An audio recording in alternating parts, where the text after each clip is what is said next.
to Abhi's கைமணம். இன்னைக்கு நம்ம சேனல்ல தக்காளி சாதம் தேங்காய் பால் வச்சு இத பண்ண போறோம். ரொம்ப ஈஸியா இருக்கும், அதே சமயம் ரொம்ப டேஸ்டா இருக்கும்.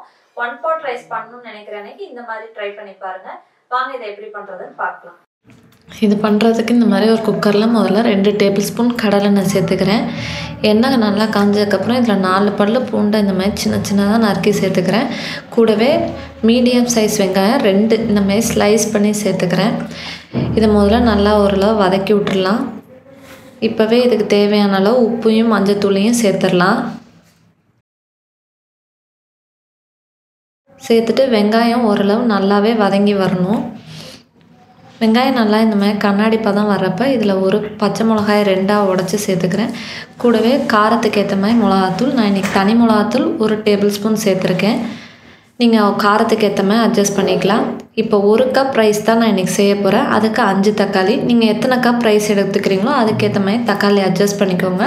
இப்போ தண்ணி எதுவுமே சேர்க்க தேவையில்லை. தக்காளிலேருந்து வர ஜூஸே நல்லா இந்தமாதிரி தக்காளி குழஞ்சி வர வரைக்கும் வதக்கி விட்டுடலாம்.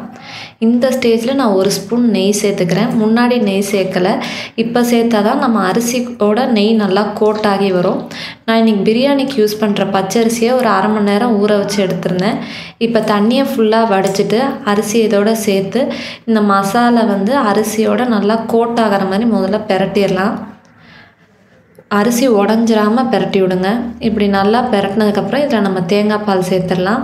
நான் இன்றைக்கி 1 மூடி தேங்காயை நல்லா அரைச்சி திக்காக எடுத்துகிட்டு வந்திருக்கேன். 1 கப் அரிசிக்கு 3 கப் தேங்காய் பால் சரியாக இருக்கும். அதனால் நான் இன்றைக்கி 3 கப் தேங்காய் பால் ஊற்றிக்கிறேன். இல்லை நீங்கள் 1 கப் தேங்காய் பால் 2 கப் நார்மல் தண்ணி கூட சேர்த்து பண்ணலாம். ஆனால் இப்படி பண்ணிங்கன்னா டேஸ்ட் இன்னும் ரொம்ப நல்லாயிருக்கும். 3 கப் தேங்காய் பால் ஊற்றினதுக்கப்புறம் இதில் இப்போ இன்னொரு ஸ்பூன் நெய் சேர்த்துக்கிறேன். இது சேர்த்தோன்னா அரிசி உதிரி உதிரியாக வரும், சேர்ந்து வராமல் இருக்கும். இந்த நெய்யை கலந்து விட்டுறக்கூடாது. அப்படியே நல்லா கொதி வந்ததுக்கப்புறம் அப்படியே நம்ம குக்கரை மூடிடலாம். குக்கரை மூடினதுக்கப்புறம் அடுப்பு லோ டு மீடியம் ஃப்ளேமில் வச்சு 3 விசில் வச்சிடலாம். சிம் ஹையெல்லாம் கிடையாது, மீடியம் ஃப்ளேம்லேயே வச்சுருங்க. ஸ்டீம் கம்ப்ளீட்டாக ரிலீஸ் ஆனதுக்கப்புறம் ஓப்பன் பண்ணி கிளறிடலாம்.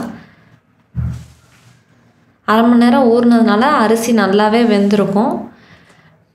இப்போ பாருங்கள், இதையும் நல்லா கலந்துடலாம். மசாலாவும் அரிசியும் கொஞ்சம் கூட அடி பிடிக்காமல் கட்டி கட்டியாக வராமல் நல்லா உதிரியாக வந்திருக்கும். இதுக்கு தயிர் மட்டுமே போதும்.